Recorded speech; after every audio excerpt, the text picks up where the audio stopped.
I'm Ronan from Agriland and I'm here in Ballinode, County Monaghan with full-time dairy farmer and inter-county footballer Darren Hughes. Darren, could you give us a brief introduction into what sort of operation you have here? Yeah, so Ronan, we're milking 105 cows here on 50 odd hectares, full spring calving system, keep all replacements. So yeah, it's pretty hectic there last few months now between calving and getting silage and that done and that, but hopefully the pressure's off now a bit. What are the main challenges you'd face balancing life as an inter-county footballer with such a labour-intensive job like you have now? It's a tricky one. I suppose people would be of the impression that it'd be tough farming and playing football, but from my point of view, I probably couldn't do anything else. Like I'm my own boss here. I'm flexible with my time.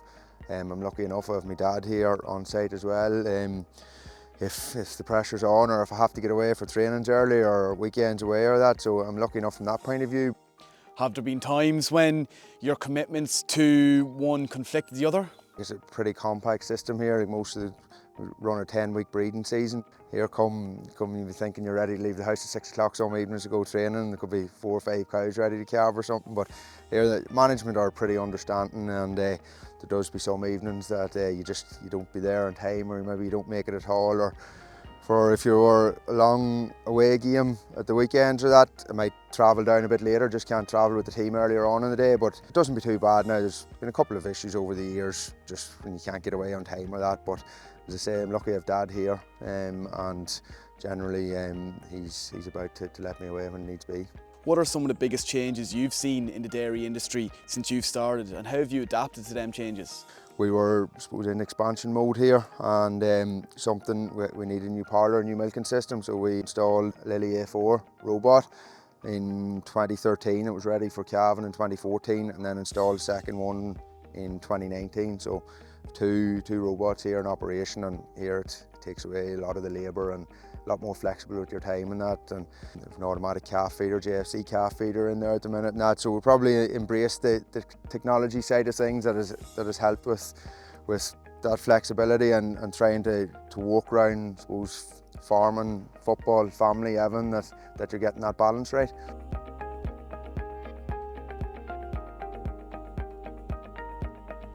Darren, if you could implement one major change to improve your farming operations or the dairy industry as a whole, what would they be? I suppose there's a lot of things out there around at the minute. There's a lot of misconceptions about dairy farming as well, so probably like more education for people outside of the dairy industry that don't know how it works, and the work and effort that goes into it, and I suppose the care and attention for the animals and everything that the farmer does in his day-to-day duties. It says a lot more, I suppose, online publications on how we do look after our animals and look to produce best quality milk possible. Banks is higher interest rates, but that's across the board, and if you're dealing in loans or expansion of that, and you need access to your bank or help, but it is what it is.